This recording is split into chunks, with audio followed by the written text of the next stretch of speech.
Bonsoir et bienvenue dans 28 minutes pour commencer un témoignage qui bouscule, celui d'un sourd, un homme sourd, fier de l'être. Sourd depuis sa plus tendre enfance, Patrick Bellissen récuse l'assignation d'handicapé, dit non à l'oralisme, oui à la langue des signes et souhaite la reconnaissance du peuple sourd avec une majuscule, à bon entendeur. L'actualité du jour, c'est toujours la guerre en Syrie et le supplice pour les civils, notamment ceux de la Ghouta dans la banlieue de Damas. Après plus de 2 ans et demi d'intervention militaire afin de sauver le régime de Bachar el-Assad, quel rôle joue aujourd'hui Vladimir Poutine? Nous en débattrons et dans la troisième partie de l'émission, les bambins, Mauduit et Saltiel, évoqueront la réouverture du Saint-Sépulcre à Jérusalem après 3 jours de grève et évoqueront également des guides touristiques pas comme les autres en Autriche. Émilie Chaudet de France Culture, bonsoir. Bonsoir Elisabeth. Éric Scholl, mon ami de Courrier International, bonsoir. Vous êtes tous les deux mes complices ce soir. Et et tout le monde aura remarqué que nous sommes avec Anne-Marie Bizarro. Bonsoir, madame. Vous vous dites bonsoir à vous-même. Vous êtes interprète en langue des signes et nous avons évidemment besoin de vous car nous ne parlons pas la langue de monsieur Bellissen. Bonsoir, Patrick Bellissen. Bienvenue. Bonsoir. Bonsoir, bienvenue dans 28 minutes. Une petite question technique pour commencer. Vous avez appris la langue des signes que nous parlons, que nous vous regardons parler. En ce moment, vous l'avez appris à l'âge de 25 ans. Comment faisiez-vous avant ?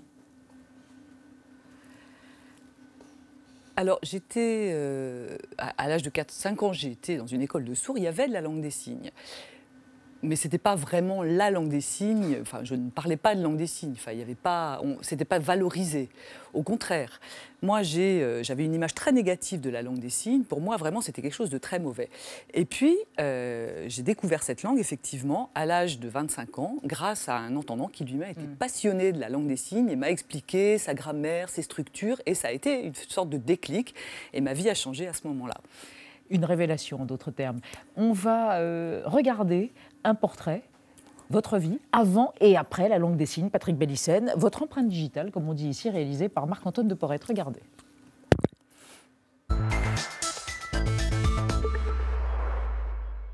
En tapant Patrick Bellissen sur Internet, on découvre sur votre compte Facebook des ouvrages du 19e siècle de grammaire et de sentences de morale et de religion un peu particuliers.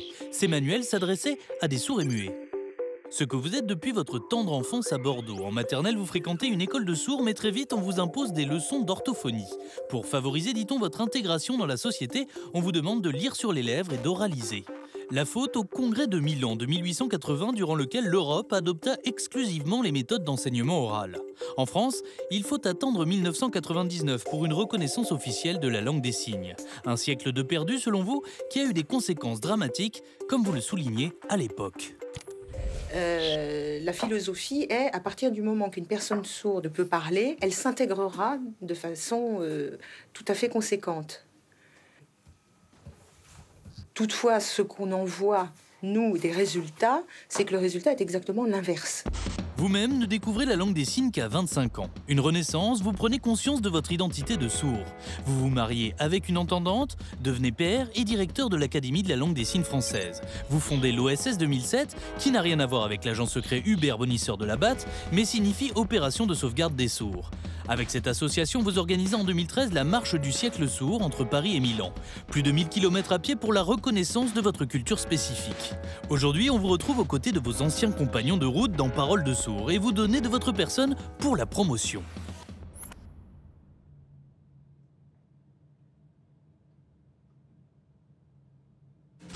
Six portraits, 6 parcours dans le silence que la langue des signes a libéré.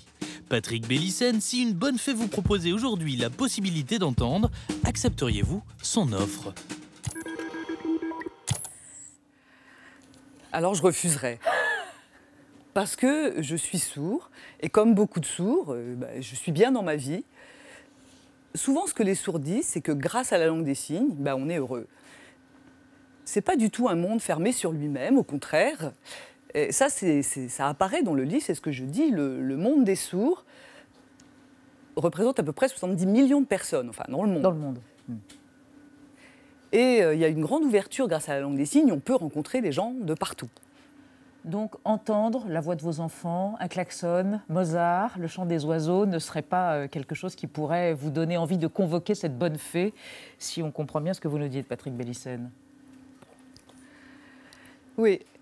Alors les entendants ont toujours une image de déficience, de manque quand il est question de surdité. Mais pour nous, les sourds, on ne le sent pas du tout comme ça. On ne sent pas de manque, le manque de ne pas entendre, le chant des oiseaux, tout ça. Moi, ça ne me manque pas du tout, ça ne me frustre pas. C'est une autre vie, on a d'autres repères, des repères visuels, et grâce à la langue des signes aussi. Vous n'aimez pas, vous récusez même l'assignation, le mot de handicap et de handicapé. Néanmoins, lorsqu'il manque un sens à quelqu'un, ce qui est votre cas, quel vocable peut-on utiliser? Qu'est-ce qu'on peut dire? C'est vrai que le terme handicapé, c'est un terme qui n'est pas neutre. Et c'est un terme qui nous fait beaucoup souffrir, nous les sourds, parce que c'est une sorte de stigmatisation. Et ça nous enferme aussi dans une logique de réparation de l'oreille. L'image qu'on a des sourds, c'est vraiment des personnes malades qu'il faut réparer. Mais nous, on peut vivre exactement comme les entendants grâce à la langue des signes. Éric. Oui, vous parlez souvent de peuple sourd, on l'a vu encore dans votre portrait tout à l'heure. Les Français, souvent, sont braqués quand on parle de peuple corse ou de peuple breton. Est-ce que vous croyez que c'est la bonne méthode pour défendre la cause des sourds?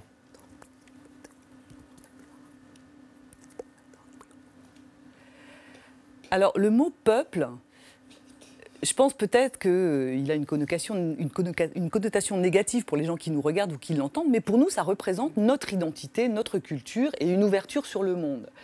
Et ce livre, s'il a été écrit, c'est justement pour sensibiliser les entendants et pour nous faire mieux connaître auprès des entendants. Parce que les entendants manquent généralement d'informations. Et c'est pour ça que nous, enfin ces 6 personnes qui avons porté notre témoignage et fait des récits de nos vies, nous l'avons fait dans ce sens-là, dans le sens d'une ouverture. Ce n'est pas du tout dans le sens d'un renfermement sur nous-mêmes. Ce sont des témoignages à la fois sur les souffrances endurées parfois dans l'enfance et sur la résilience et sur cette révélation dont vous parlez lorsque vous avez découvert la langue des signes. Vous la décrivez magnifiquement, vous dites la langue des signes, ça permet de parler avec les mains, d'entendre avec les yeux. C'est une langue extraordinairement riche, belle et nuancée. Oui, tout à fait, c'est vrai. La langue des signes est une langue complète, comme la langue française. Moi, j'adore lire, écrire, j'adore la langue française. Et la langue des signes est vraiment une langue au même niveau, à condition de donner la possibilité aux sourds de faire leur parcours de vie avec cette langue. Et aussi avec la culture des sourds, en lien avec la culture sourde. Ça, c'est très important. La preuve, c'est qu'il existe des classes bilingues et on voit des enfants qui développent des connaissances grâce à la langue des signes et qui ont une ouverture et une vie sociale. Et c'est dommage parce qu'en France, la politique n'encourage pas assez ce genre d'initiative. Vous voudriez que la langue des signes soit co-officialisée dans la Constitution française, en compagnie de la langue française des entendants, c'est ça votre but politique? Oui, tout à fait. Ouais. Le groupe OSS que j'ai fondé milite dans ce sens-là. Et vraiment, pour que la langue soit reconnue comme une langue du pays et pas une langue minoritaire ou marginale. Nous, ce qu'on souhaiterait, c'est ça, c'est qu'elle soit reconnue. Patrick Bellissen, on va évoquer avec Émilie Chaudet l'exemple suédois. Émilie. Oui, un exemple, un cas suédois, Patrick Bellissen, que vous connaissez bien puisque vous en parlez dans un des rapports que votre collectif OSS 2007 a publié. Dernièrement, c'était en 2012. Donc la Suède, au lieu de considérer les sourds comme des personnes handicapées, les voit comme une minorité culturelle. On n'essaie pas de réparer, comme vous le disiez à l'instant, on n'essaie pas de rééduquer ou de les forcer à l'oralité, mais comme c'est le cas en France, on essaie plutôt de les aider, d'aider les enfants sourds à vivre et à grandir comme ils sont. On encourage les parents à inscrire leurs enfants dans des écoles où ils seraient intégrés avec d'autres enfants sourds et non pas noyés dans une classe d'entendants où ils seraient obligés de s'intégrer à tout prix, coûte que coûte. La langue des signes est enseignée dans ces écoles, des professeurs y sont formés. On y enseigne aussi une histoire de la culture et une histoire des sourds. Et pourquoi alors, contrairement à la Suède, Patrick Bellissen, le gouvernement en France, les gouvernements successifs d'ailleurs, ont tant de mal à s'engager à mettre en place une vraie politique d'intégration des personnes sourdes à l'école et à l'université?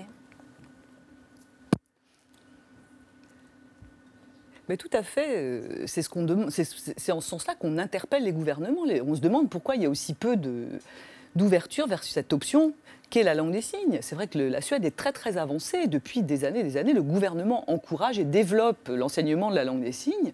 Et on voit que les sourds s'en sortent très bien, qui développent des connaissances, qui peuvent intégrer des cursus universitaires, qui peuvent exercer tout un tas de professions diverses et variées.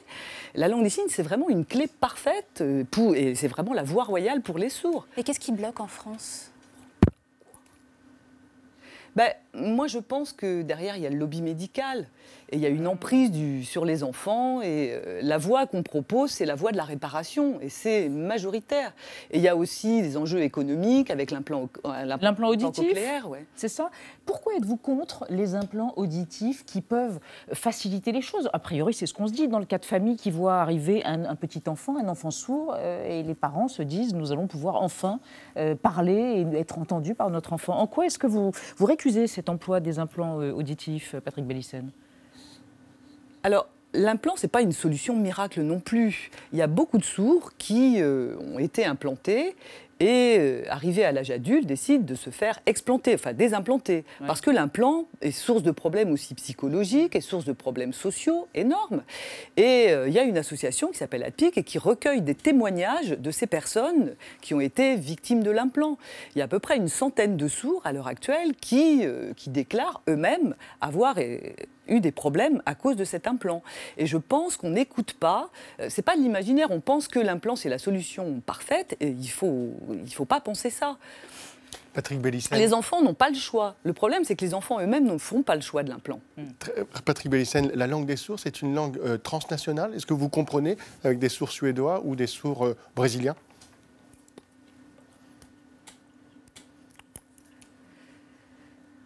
Alors, on ne peut pas dire que la langue des signes est internationale. Je pense que c'est une langue universelle. Bien sûr, on peut rencontrer des sourds de n'importe quel pays. Je peux rencontrer un sourd suédois, un sourd américain.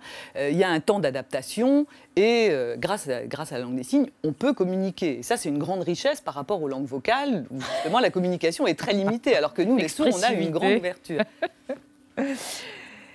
Merci infiniment et de votre humour, de votre expressivité et puis de cette qualité de silence à certains moments effectivement qui revient, qui s'impose et que vous nous faites redécouvrir d'une certaine façon. Patrick Bellissen, merci encore. Parole de sourd aux éditions, évidemment excellentes éditions La Découverte. Nous remercions votre interprète absolument remarquable. Vous avez mis 6 ans ou 7 ans, je crois, à apprendre la langue des signes, Anne-Marie Bizarro. À peu près. Oui. À peu près, oui, dit-elle, en terminant son interprétation. Mais merci de m'avoir donné la parole et de m'avoir donné l'occasion de m'exprimer dans votre émission. Merci encore. Parole des sourds. Donc, voici cet ouvrage recommandé, des itinéraires incroyables. On passe à notre débat sur le rôle de la Russie dans le conflit syrien. 2 ans et demi après le début de son intervention, quels sont les buts de guerre de Vladimir Poutine? Peut-il imposer sa paix après avoir, d'une certaine manière, mené sa guerre? On en parle après la mise au point de Sandrine Le Calvez. C'est au Kremlin, à 2000 km du conflit syrien, que Vladimir Poutine l'a annoncé aujourd'hui. La Russie a évacué des civils de la Ghouta orientale, contrôlée par les rebelles syriens.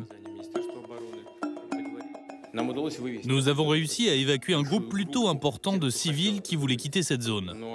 Mais le deuxième groupe, qui était prêt à partir, en a été empêché par des rebelles.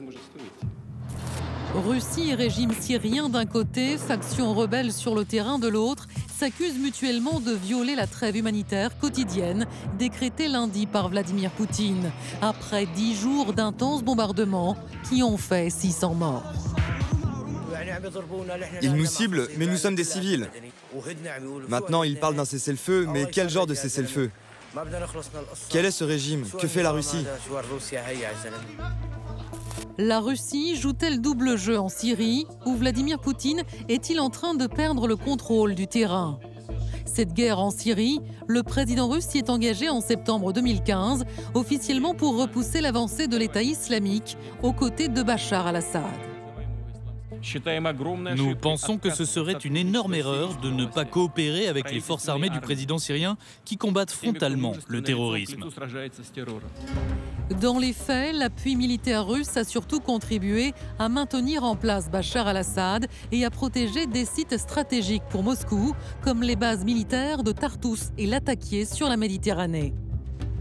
Alors Vladimir Poutine est-il toujours le maître du jeu en Syrie? 2 ans et demi après être entré en guerre, a-t-il les moyens de mettre fin au conflit?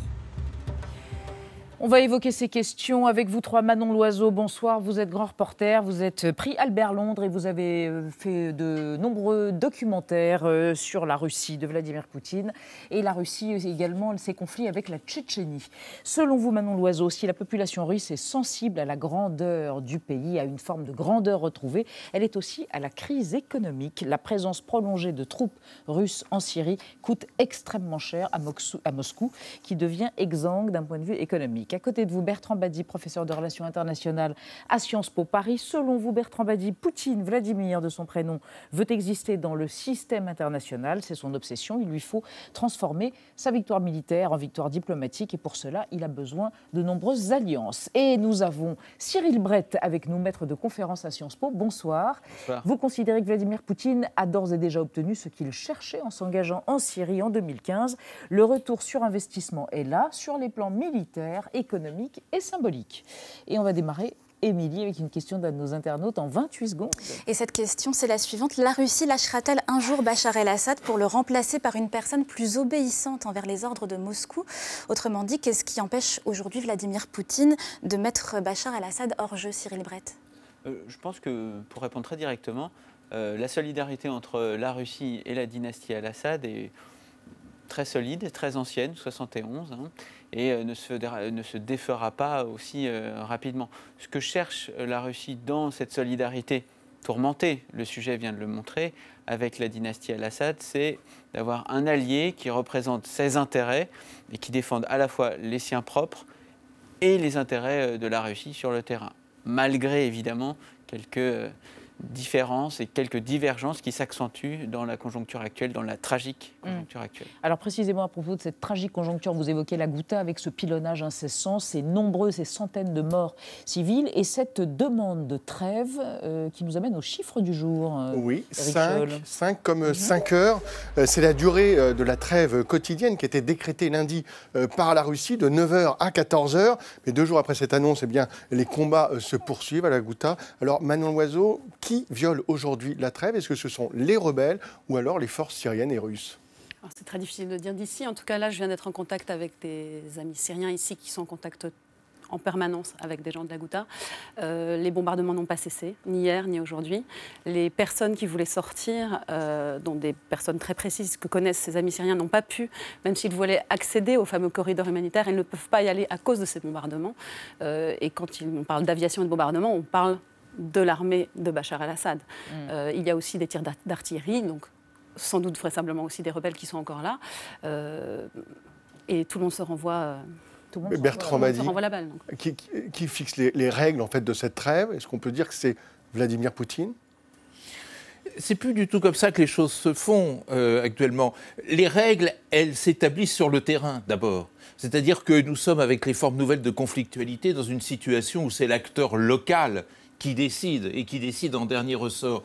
Penser que le grand frère puisse faire ce qu'il veut, congédier le prince... Mais vous êtes en train de nous dire que la résolution de l'ONU qui a été votée le week-end dernier et finalement la volonté de la Russie d'imposer cette trêve, tout ça, ça ne compte pas? On ne peut pas dire que ça ne compte pas. Simplement, il faut s'interroger sur ce que ça signifie. Il y a 2 plans. Il y a le terrain militaire, il y a le terrain politique et diplomatique. Vladimir Poutine a incontestablement, ça vient d'être très bien dit, remporté une victoire sur le plan militaire. Celle-ci ne signifie rien si elle n'est pas prolongée par une victoire de type politique et diplomatique. Et là, les choses sont infiniment plus compliquées. Plus compliquées pour 2 raisons.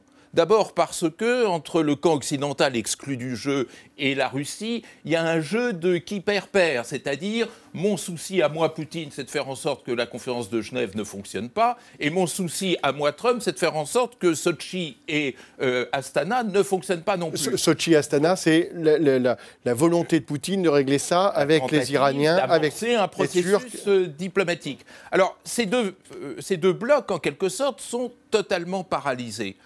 on s'est déporté vers le Conseil de sécurité des Nations Unies. À quoi sert le Conseil de sécurité des Nations Unies dans ce type de crise? Non pas à trouver une solution, mais à faire de l'affichage, à faire ce que l'on dirait en anglais du shaming, c'est-à-dire stigmatiser celui qui est responsable du prolongement des conflits. Donc c'est facile, on va déposer une résolution, la Russie va mettre son veto et on pourra ainsi la dénoncer comme étant hostile à la paix. Sauf que là, la Russie n'a pas mis son veto, c'était la première fois, parce qu'après 11 vetos successifs. Eh bien, c'est précisément pour cette raison que la Russie, cette fois-ci, n'a pas mis son veto, a concocté toute une série d'amendements qui font que cette résolution, qui déjà n'avait pas une capacité réellement contraignante, juridiquement elle est contraignante, mais pratiquement elle ne l'est pas, n'avait aucune chance de toute façon d'aboutir.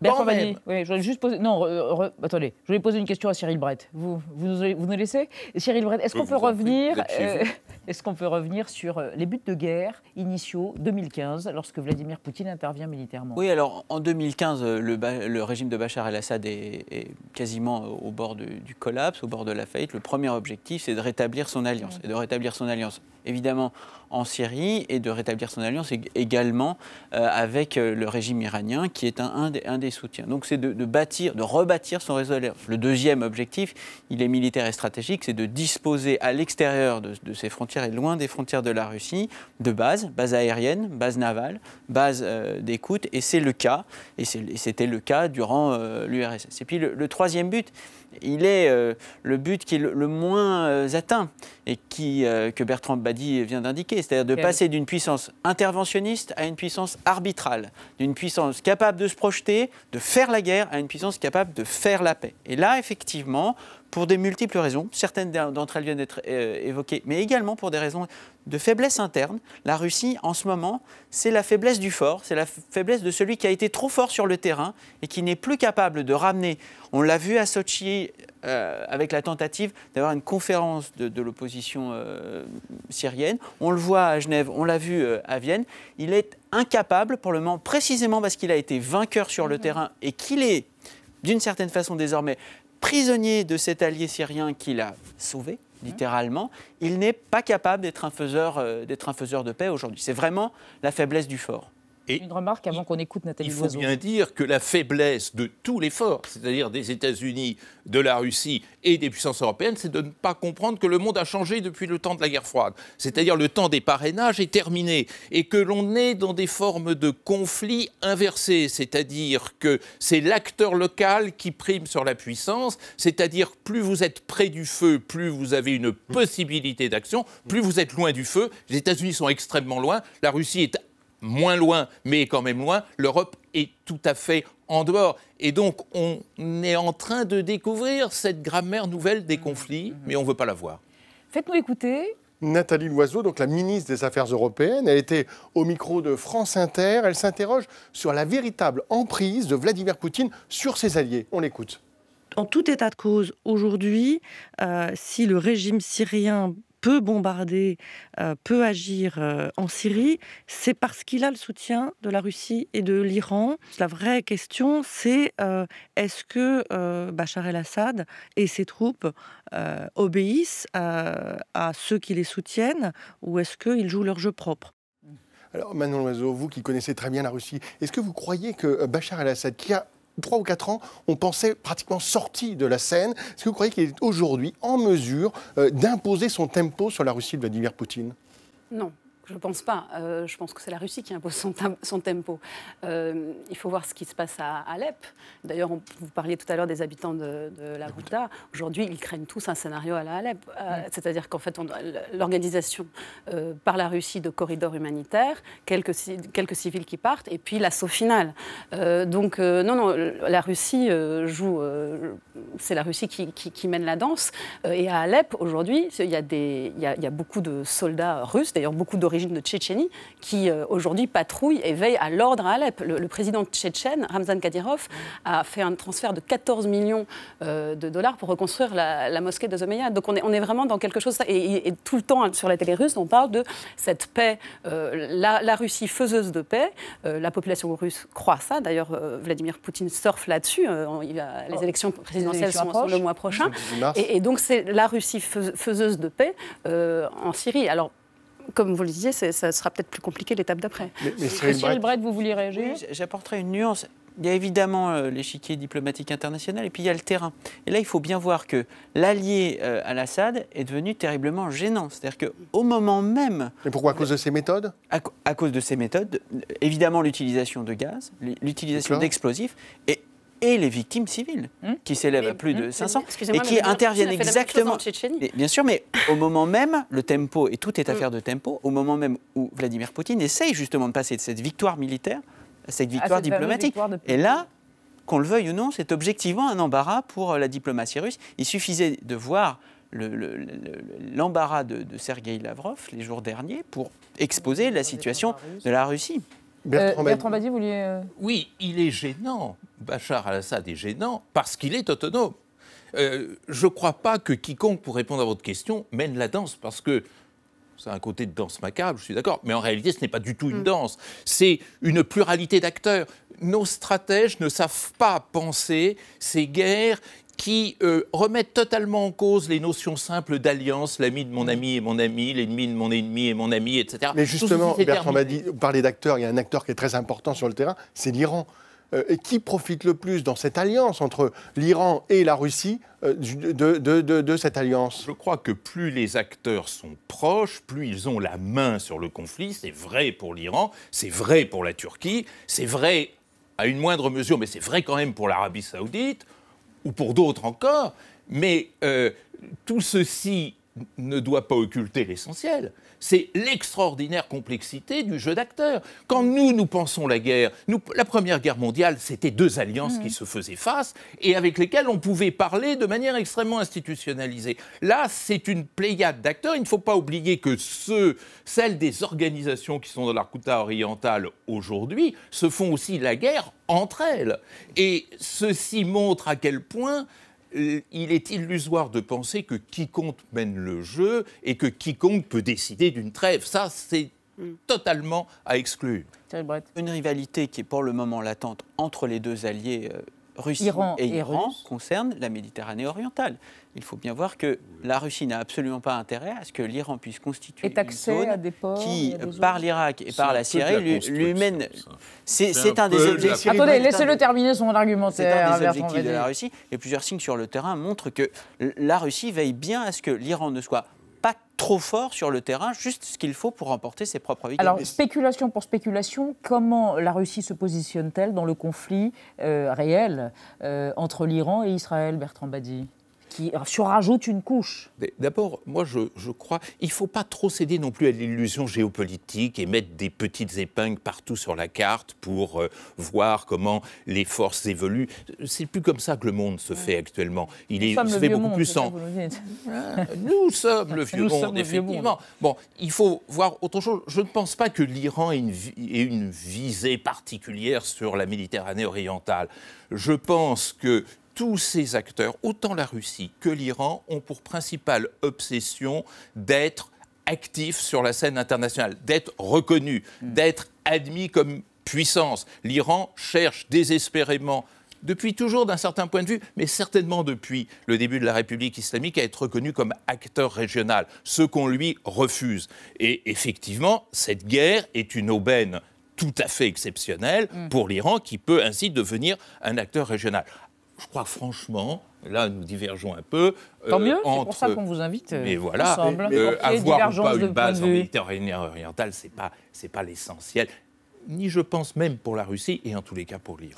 Alors, rajoutons un acteur. N'en déplaise au vieux monde.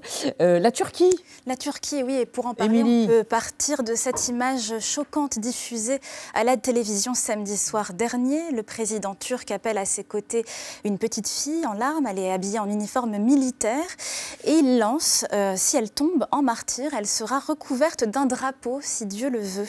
Il s'agissait là d'un discours de soutien aux troupes turques qui combattent les Kurdes dans l'enclave d'Afrine, au nord-ouest de la Syrie.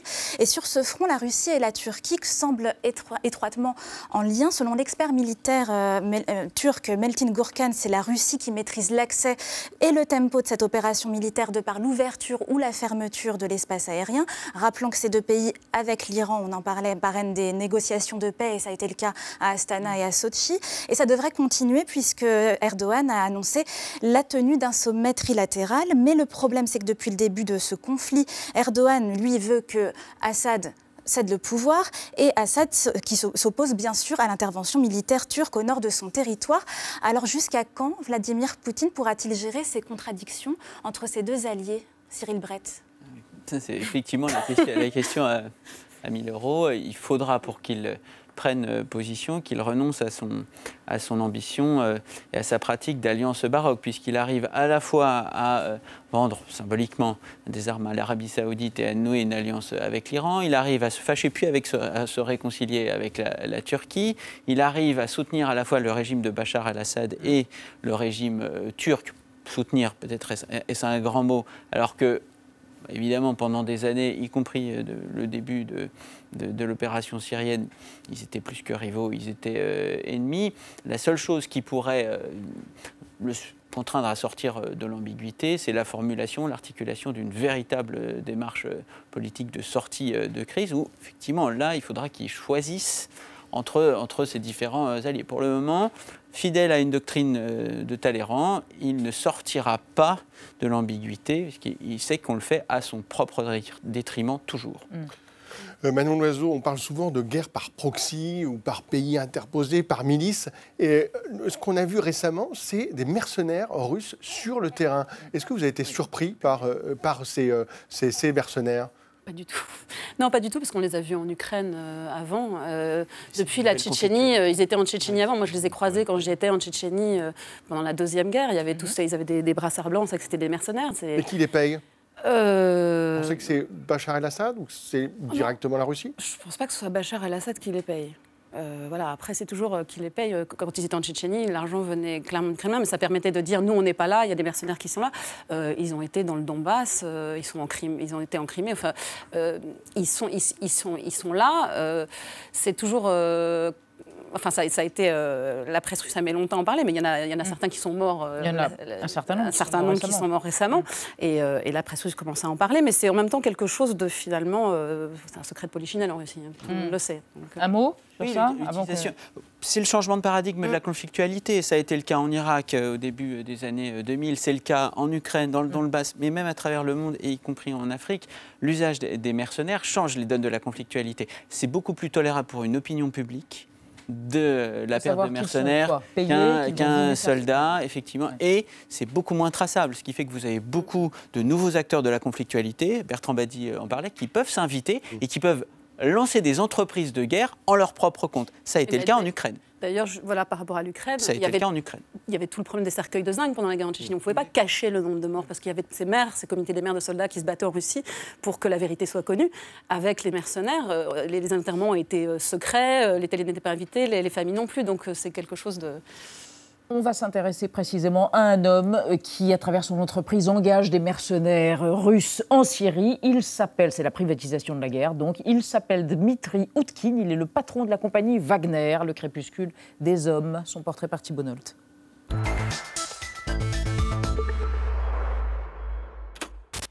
Ils sont au centre de l'histoire et méritent forcément quelques déboires.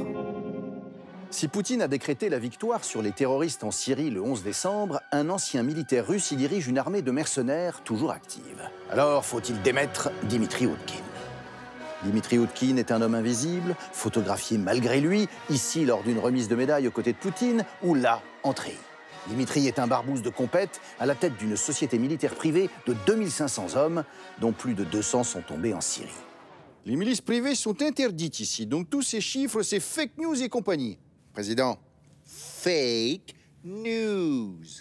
Et vous voulez que je me fasse une couleur aussi? Dimitri a servi dans l'armée russe jusqu'en 2013, puis appuyé secrètement les séparatistes ukrainiens contre ce que la propagande appelait les nazis. Wagner, son nom de guerre, est un hommage au compositeur préféré d'Hitler, à qui 26 millions de Russes doivent la mort. On a le droit d'avoir ces petites contradictions, non? Wagner est aussi la raison sociale de sa société.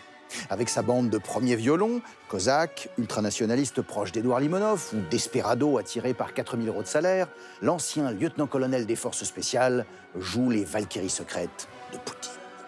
Président, on s'emmerde ici. Vous n'avez pas une petite opération secrète pour aller faire chier les Américains? Allez, on sera discret, et puis si jamais on foire, vous niez tout en bloc. Ah, vous me tentez. Je réfléchis. L'opinion russe se fout du sort des Wagnériens en Crimée, Ukraine, Syrie, Soudan, Libye. Et le 7 février, alliés aux troupes d'Al-Assad, une centaine sont morts sous les bombes de l'Air Force, tandis qu'ils attaquaient un camp kurde plein de conseillers américains. Depuis la guerre froide, le clash Washington-Moscou, le plus meurtrier. Et peut-être pas le dernier. Du grand Thibault Nolte. Une dernière question, Éric. Oui, Bertrand m'a dit, est-ce que, après sa victoire militaire, mais à défaut d'une victoire diplomatique, Vladimir Poutine peut trouver une porte de sortie? Dans ce genre de conflit, il n'y a pas de porte de sortie. Il y a une porte de sortie à partir du moment où le conflit s'éteint de lui-même. Ce qui est très important, c'est que Poutine a fait comme les autres, et notamment ses confrères américains, ou anglais ou français, c'est-à-dire débarquer les forces qui gênent. Alors, on a débarqué Saddam Hussein, on a débarqué Kadhafi, tout ça, ça va très vite. Là, on reprend Alep ou on reprend la Ghouta. Mais le passage aux politiques, jamais dans ce type d'intervention, jamais ça n'a réussi. Nulle part. Ni pour le camp occidental, ni pour le camp russe. C'est la faillite, effectivement, du jeu de puissance. C'est pathétique, d'ailleurs, de voir à quel point on pleure beaucoup dans les grandes chancelleries sur l'aventure syrienne qui vous exclut tous. C'est-à-dire qui exclut les puissances occidentales, qui va demain exclure sur le plan politique la Russie. C'est la grande incertitude de l'avenir. Et c'est le mot de la fin pour ce dossier ce soir. Merci à tous les trois. On va retrouver dans un instant messieurs Mauduit et Saltiel à propos de la réouverture du tombeau du Christ, le Saint-Sépulcre à Jérusalem après 3 jours de grève. Et à propos également de safaris sociaux avec des SDF pour guides en Autriche. Mais d'abord, des intox ce soir. Les rumeurs autour de la synagogue de Trappes en 2010 sont-elles fondées ? Le rappeur La Fouine a-t-il incendié la synagogue de Trappes en octobre 2000 ? C'est la question posée par plusieurs blogs d'extrême droite depuis quelques semaines. Pourquoi l'affaire ressort-elle aujourd'hui, 18 ans plus tard ? À cause de la publication par 2 journalistes du Monde d'un livre sur Trappes, La Communauté, sorti au début de l'année. Les 2 auteurs évoquent la possibilité d'un incendie volontaire du lieu de culte, là où l'enquête avait conclu à un accident. Il est vrai que le chanteur avait été interpellé 1 semaine après l'incendie avant d'être mis en examen pour dégradation de biens privés par substance incendiaire. Il avait été transféré à la prison de Nanterre puis libéré en mars 2002 quand l'enquête de police avait conclu à un incendie accidentel provoqué par un mégot de cigarette lancé par un agent de la société HLM, propriétaire du local. L'intentionnalité de son geste n'a jamais été reconnue. Mais l'enquête des 2 journalistes du Monde, si elle met en doute cette version, ne désigne pas le rappeur comme coupable. Au contraire. Dans leur livre, les 2 journalistes du Monde racontent qu'au lendemain de l'incendie, des jeunes se sont vantés devant La Fouine d'avoir mis le feu à la synagogue. Sur les planches de photos que lui a présentées la police lors de sa garde à vue, La Fouine les a reconnus mais s'est tu. Pour lui, ce ne sont que des pantins, les responsables sont ailleurs, peut-on lire dans La Communauté. Dans son autobiographie en 2015, La Fouine ajoute que ces jeunes s'étaient laissés monter la tête par des islamistes en carton. Même si La Fouine fut un temps suspecté par la justice, rien ne permet d'affirmer que le rappeur a participé à l'incendie de la synagogue de Trappes, qu'il ait été accidentel ou volontaire, comme le suggère le livre paru ces dernières semaines. Merci des intox, Xavier, François, ils sont dans le bon ordre, tout va bien. On y va, à Jérusalem, le Saint-Sépulcre était fermé depuis 3 jours. Il y avait une grève des églises orthodoxes chrétiennes arméniennes qui protestaient contre une mesure fiscale. On ne va pas revenir sur la mesure fiscale de Bibi Netanyahou. Ils ont décidé de rouvrir le tombeau de Jésus, tout le monde peut le visiter. Et vous vous dites, ça n'est pas grave, mesure, ouverture, fermeture, car des tombeaux de Jésus, il y en a ailleurs. Oh, il y en a plein. Ah bah dites donc. Nous, on va aller au Japon. Ah. Écoutez, en 1935, oui, dans le village de Shingo, c'est tout au nord du Japon, hein, quand un prêtre shintoïste, il s'appelle Koma Takenouchi, trouve dans une vieille bibliothèque un document, oui, à fond, un document exceptionnel, c'est le testament de Jésus, le vrai, oui, l'authentique, la preuve irréfutable d'une légende qui traîne ici depuis des siècles. Jésus est mort au Japon. Alors Jésus, vous savez, hein, un homme mystérieux, entre sa naissance et le début de sa prédication, s'écoule 30 ans, dont on ne sait rien. Eh bien, voilà ce que dit le testament. À l'âge de 21 ans, Jésus quitte la Palestine et va au Japon où il est formé aux spiritualités orientales, puis il revient en Judée. Là, Ça se passe pas très bien, Ponce Pilate, tout le tralala. Il repart au Japon. Attention, oui, il y a bien un homme qui a été crucifié à Jérusalem, mais pour les Japonais, il s'appelle Isukiri et c'est le frère de Jésus. Voilà, c'est pas lui, c'est pas lui. Jésus, de retour au Japon, mène une vie peinard, il est riziculteur, il se marie et il meurt plus que centenaire. Il est enterré dans le village de Shingo. On peut voir encore aujourd'hui son mausolée. Voilà. Oui, c'est ça, exactement. C'est pas énorme, hein, mais c'est un petit mausolée. Alors, en 1935, hein, quand on invente le testament de Jésus, mais ça sent le canular à plein nez, c'est sans doute pour faire venir les touristes, vous voyez. En plus, le document est détruit pendant la Seconde Guerre mondiale, donc pas de preuve. Mais c'est pas si simple, parce que ce testament a été créé pour conforter une légende qui, elle, est authentiquement ancienne. Jésus est mort au Japon. Eh bien, d'où vient-elle? Une des hypothèses avancées, c'est qu'il y a des siècles, des siècles auparavant, des chrétiens sont effectivement venus au Japon, ont évangélisé un petit bout, et voyez, le souvenir serait resté dans les mémoires, transmis de génération en génération. Et puis, l'élément est important parce qu'il éclaire un petit passage de la Bible, la pêche miraculeuse. C'était pour faire des sushis, tout simplement. Alors, juste pour finir, hein, Jésus mort à Jérusalem ou au Japon, Jésus authentiquement homme ou authentiquement Dieu, tout ça n'a pas vraiment d'importance parce que Jésus est peut-être tout simplement une montagne de fromage. Jésus, ce n'est pas une montagne de fromage, mais c'est des montagnes et de montagnes de fromage. Salvador Dali, magnifique. Il aurait pu dire une montagne de chocolat. De chocolat, c'est vrai. Cher François, une initiative autrichienne extrêmement controversée qui propose de visiter Vienne en compagnie de SDF. Oui, ça s'appelle les visites de l'ombre et c'est le concept donc d'une start-up sociale, Shades Tour, qui propose donc à des touristes de visiter la ville à travers le quotidien des sans domicile fixe pendant 2 heures. Eh bien, un groupe d'une dizaine de personnes est encadré par un SDF, un vrai SDF qui détaille ses conditions de vie. Alors au programme, une tournée des soupes populaires, des endroits où se réfugier pour dormir ou la visite d'une librairie qui leur offre gratuitement un accès à la culture. Donc c'est une sorte de tournée un peu bizarre, un peu étrange, mais qui, mine de rien, permet d'avoir une rémunération pour ces SDF, puisque compte à peu près 15 € par personne pour cette visite, une rémunération qui amorce évidemment leur future réinsertion. Alors c'est Perrine Schauber qui est à l'origine de cette initiative et qui dénonce toute idée de voyeurisme, car on peut le penser par rapport à cette initiative. Pour elle, c'est une façon d'arrêter d'ignorer ces 1200 SDF qui vivent dans les rues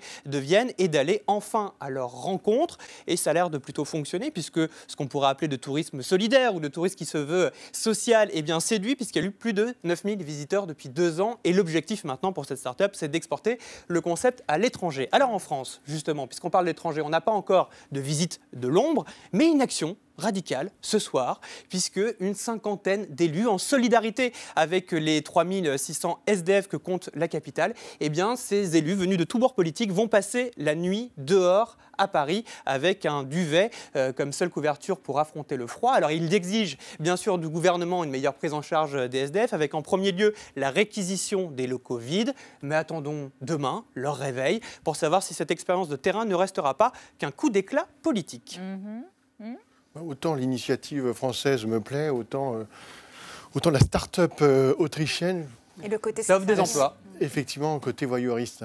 Bon, c'est tout le débat.